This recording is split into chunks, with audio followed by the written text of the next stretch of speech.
Just before we get started, this video is brought to you by GamerSupps. They make amazing zero sugar. I never drink anything with sugar, and to have a drink that I can just mix up in my kitchen in 20 seconds is amazing. It has caffeine, or it doesn't have caffeine if you prefer. It's just delicious powdered drinks. They come in a thing like this. You just dump it in and you're good to go, and it's delicious. Dragon Fruit Punch, by the way, extra good. Less than 40 cents a serving. They let me keep this advert super short so we can get right into the content, which we'll do after I tell you to go to gamersupps.gg/ITS and use the code ITS for 10% off. And now today's video. The term gaslighting has existed for 85 years now. Though it originated from pop culture, the term largely existed in the psychological community until it began getting used in media in the 1950s. Even then, though, it remains a rather obscure and esoteric term. It wasn't until the mid-2010s that the word's usage exploded. In the lead-up to the 2016 United States presidential election, a number of American journalists wrote that Donald Trump was gaslighting the American public. This resulted in a lot of Americans trying to figure out what gaslighting meant and how to use the word, and as a result, it won a number of notable distinctions. Gaslight was named the American Dialect Society's most useful new word of 2016, and Oxford University Press named it their runner-up for most popular new words of 2018. In 2022, gaslighting was named Word of the Year by Merriam-Webster Dictionary because it was the most searched-for word on their website. And the following year, gaslighting was the most popular word definition searched for on Google in the US.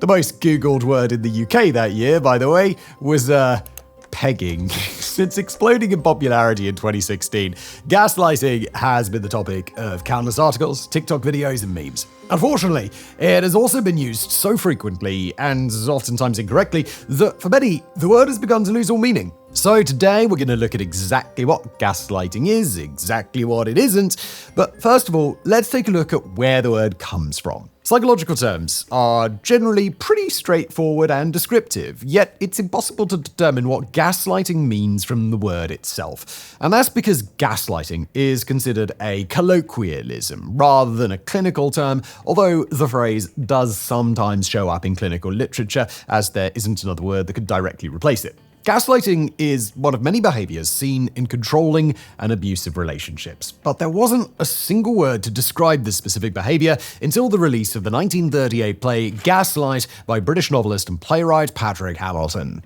The play ran for 6 months, which was pretty typical at the time, but it made a lasting impression on audiences. It was quickly adapted into a British movie in 1940, a Broadway play in 1941, and an American movie in 1944. Both movies are considered classics in their respective countries, and there have been numerous adaptations of the original story since, including a 2019 podcast featuring Chloe Grace Moretz and a modernized version of the plot. The original story was set in the 1880s in London and centered around Jack Manningham and his wife Bella. Bella was raised by her wealthy aunt, but her aunt was murdered when she was 14. About 15 years later, she met Jack, a man roughly 10 years her senior, and the two had a whirlwind romance, with him proposing to her after only dating for 2 weeks. Jack and Bella lived together on the first floor of the house that she inherited from her aunt, with the second floor being abandoned. As it turns out, Jack was only interested in Bella as a way to gain access to the house, and every night he disappeared while refusing to tell her where he was going. While Bella was alone, she would hear footsteps in the walls and in the abandoned upstairs of the apartment, and she insisted that the gas lights that lit the house would dim. When she expressed concern about these occurrences, Jack would tell her that she was imagining things, and it was all in her head. Of course, he was well aware that they were really happening because he was the one causing them. Every night, Jack would go to the aunt's apartment in search of her precious jewels that he was unsuccessful in stealing years earlier when he murdered her. Turning on the gas lights in the upstairs apartment would cause the other lights to dim, but because he couldn't let Bella know what was going on, he had to convince her that she was insane instead. The film has a lasting legacy because of what a realistic depiction it is of an emotionally and psychologically abusive relationship with a narcissistic partner. It showcases not just gaslighting, but other tools used by narcissists to control people, such as love bombing, isolating them from others, and triangulation, or the introduction of a third person into the relationship, though often the original partner and the third party may only communicate with one another by way of the narcissist. In the play, the third person is a maid hired by Jack, who he both turns against Bella and openly flirts with in front of her. Although Jack sometimes raised his voice with threats, and there was certainly the implication that violent outcomes might have been possible, there was no physical abuse depicted in the movie. Instead, it was an hour and 54 minutes of various forms of psychological torment. But most importantly, it demonstrated with eerie accuracy how a sane person could come to question their own reality. The play Gaslight may have been an ideal example of gaslighting, but let's look at a more concise definition, shall we? The American Psychological Association's Dictionary of Psychology defines gaslighting as manipulating another person into doubting their perceptions, experiences, or understanding of events. They go on to state that the term was originally only used to describe situations that were severe enough to induce a mental disorder or provide justification for their involuntary commitment into a psychiatric facility, though now the term is used much more broadly. However, with the word being misused so frequently these days, it's important to point out exactly what the definition means. Gaslighting is not the same thing as lying, and it is definitely not the same thing as just being wrong about something. Nobody knows everything, so we all occasionally say things that we incorrectly believe to be factually accurate. If somebody tells you that 8 times 7 is 54, that doesn't mean they're gaslighting you. It probably just means that they need to brush up on their multiplication tables. Similarly, let's say your partner came home later than expected and said that they had to stay late at work. In response to that, you pull up a mutual friend's social media feed which showed a picture of them at a bar together. That means they were caught in a lie, but it doesn't necessarily mean that they were gaslighting you. The liar, upon being confronted with the evidence of their lie, will likely display embarrassment and guilt. Most importantly, they would acknowledge having been caught in a lie. But the gaslighter would have a very different reaction, which we'll touch on shortly. Gaslighting is primarily, though not exclusively, a tool of narcissists. Though there are exceptions, you can largely think of it as all narcissists gaslight, but not all gaslighters are narcissists. The behavior is also common among those with antisocial personality disorder, colloquially known as sociopaths, and those with borderline personality disorder. In all cases, gaslighting is used as a form of control, both over another person and over the narrative. While it is usually thought of and described within the context of a romantic relationship, gaslighting exists in many contexts. It can be done with friends, family, and co-workers as well, and it is a powerful tool of cult leaders to maintain control over their followers. Who the person is gaslighting is far less important than their ability to manipulate and control that person. As for the actual process of gaslighting itself, it's generally something that is done reactively rather than proactively. It begins with establishing a position of trust or authority over another person, which provides the foundation for the gaslighting to occur. It is then used reactively depending on what that person does or says. It can begin with something small. Maybe as you're leaving for work, you ask your partner to take the trash out, only to come back after a day of work and discover that the trash is still there. When confronted about this, the gaslighter might reply, "You never asked me to do that. You know you're always forgetting things." This helps them control the narrative, both by absolving themselves of any responsibility, by claiming they were never asked to do something in the first place, but also by beginning to construct a reality in which you are constantly forgetting things. Most importantly, because these comments were made with such assured conviction, it's only natural that you might question yourself and whether or not you really did remember to ask them to take the trash out. But gaslighting is a slow process that takes place over a long period of time, not an isolated incident of lying. The more often the gaslighter has the opportunity to make comments about you being forgetful or scatterbrained, the more likely you would be to start to believe it. After all, this would be coming from a person that you trusted, so the more often it happens, the easier to believe it would become. In the context of a relationship, this manifests with the victim of gaslighting becoming more reliant on the gaslighter as they slowly find themselves less and less capable and their memory less reliable. As time goes on, the examples can become more extreme. Let's say you came home from work and saw a used condom in the trash bin. When confronted about this, the gaslighter might angrily storm off, toss the condom somewhere where you wouldn't find it, then have you come over to look because there's no condom there at all. They could say you imagined it, they could call you paranoid and insecure, and even question your sanity. And since the evidence would no longer be present, it becomes harder to refute their claims and prove that you really did see it. Of course, In the digital age in which we live, it is much easier to find evidence of a person lying. Victims of gaslighting often find themselves obsessed with cataloging conversations and events to assure themselves that they are not going insane. They may even be reluctant to put themselves in situations where they won't be able to verify their experiences, resulting in self-isolation. However, for a person being gaslit, all of this evidence can serve only as a means to preserve their sanity, not to ever have their gaslighter acknowledge fault. Let's go back to the social media example from before. When confronted with a picture of them and their friend at a bar, the liar will feel embarrassment or guilt and admit to their deceit. As we said though, the gaslighter's response is very different.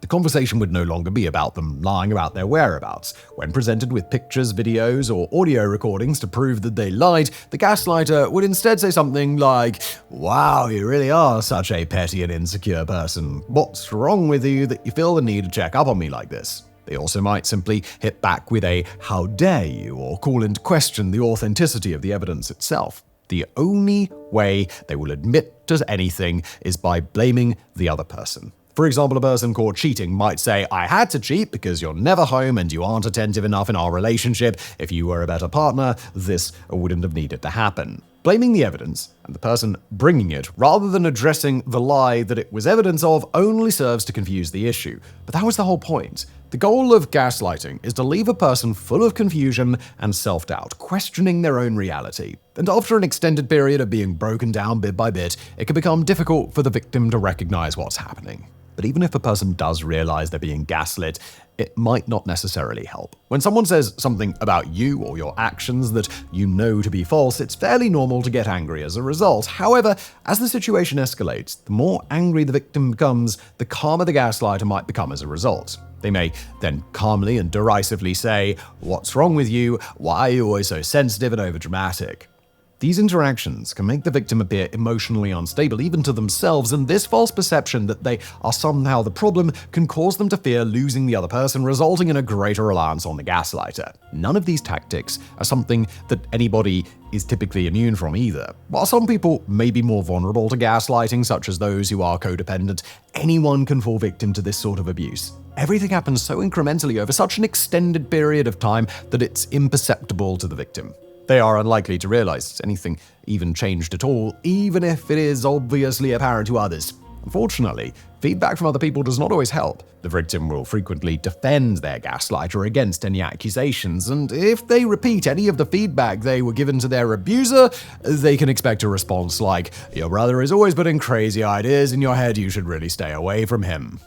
Alright, now that we've given some explanation of exactly what gaslighting is and how it works, there still remains a somewhat surprising question. There are no weekend seminars or self-help books designed to teach somebody to be the best gaslighter and emotional manipulator they could possibly be. The process of gaslighting is generally learned from experience, either by watching others or by seeing what reactions a person gets from saying and doing different things. So, since gaslighters all tend to be self-taught, the question remains, do they even realize that they're doing it? As it turns out, this really isn't a straightforward question. When people with borderline personality disorder engage in gaslighting, not only do they not realize they are doing it, but it's often unintentional. BPD is characterized by volatile relationships with others, often leading to a fear of abandonment, a distorted and unstable self-image, and intense emotional responses and mood swings. When in the throes of intense emotions, such as during an argument with a romantic partner, a person with BPD may engage in gaslighting not as a way to manipulate the other person, but as an attempt to manage their own emotions. Because it happens unintentionally and while in a heightened emotional state, they are generally completely unaware of any gaslighting behavior. Next, are sociopaths. Of the 3 personality disorders that we've mentioned are prone to gaslighting, sociopaths are the only one that are completely aware of what they are doing and how it affects other people. But since one of the defining characteristics of sociopathy is a lack of empathy, they just don't give a shit.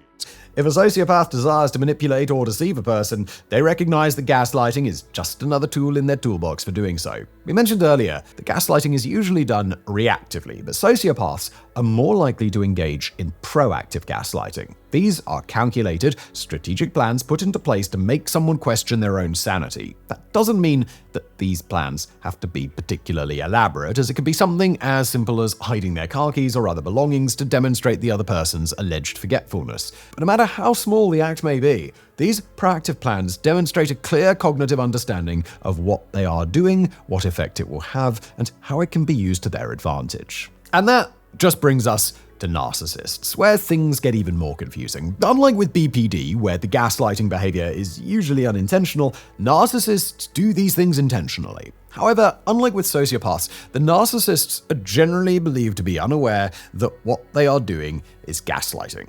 Alternatively, they may not see it as such because they genuinely believe the things they are saying. Narcissists have fragile self-esteem and a desire to maintain control over their surroundings. As a result, they use gaslighting as a defense mechanism to preserve their unearned sense of superiority. For them, it is more of an automatic subconscious response to situations that could challenge their own self-image. This is why their gaslighting is almost exclusively reactive. And again, they may even believe their own lies because doing so protects their fragile egos and self-image. Now, the best way to stop any problem is to cut it off at the source. But unfortunately, that's not really an option here. Narcissists are generally believed to be the largest group of gaslighters, and narcissistic personality disorder is considered to be resistant treatment if for no other reason than they have no interest in being treated. Overt narcissists, also known as grandiose narcissists, are the type most people are familiar with. These are loud, attention-seeking narcissists with giant egos who are heavily preoccupied with how other people see them. Overt narcissists are unlikely to ever seek therapy because they believe they are perfect, so how could a therapist fix what's perfect? As for covert narcissists, they are known for exaggerating or feigning illnesses, and they often believe themselves to be perfect in a different way. They're perfectly broken. A covert narcissist will believe that their illness is so unique and special that treatment which may work on normal people could never cure their truly unique kind of suffering. So since NPD is resistant to treatment and gaslighting is a subconscious defense mechanism used by narcissists, there doesn't seem to be any way to put a stop to this behavior.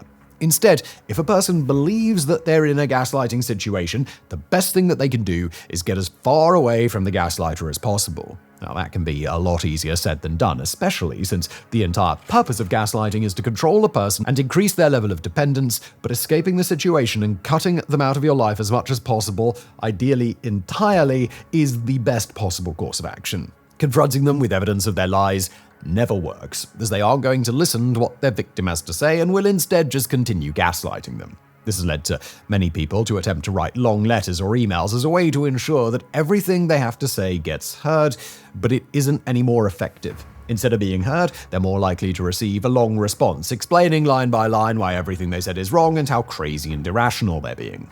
Seeing a therapist can help the victim of gaslighting re-establish their concept of reality, and they may be able to help come up with safe ways for the victim to distance themselves from the other person. Of course, it is important to be sure that what's going on really is gaslighting. Remember, somebody telling a lie or two or people having a disagreement is not the same thing. If you find yourself in a situation where you're recording your conversations as tangible proof of what you did or didn't say, it's probably time to get out as fast as you can. Thank you for watching.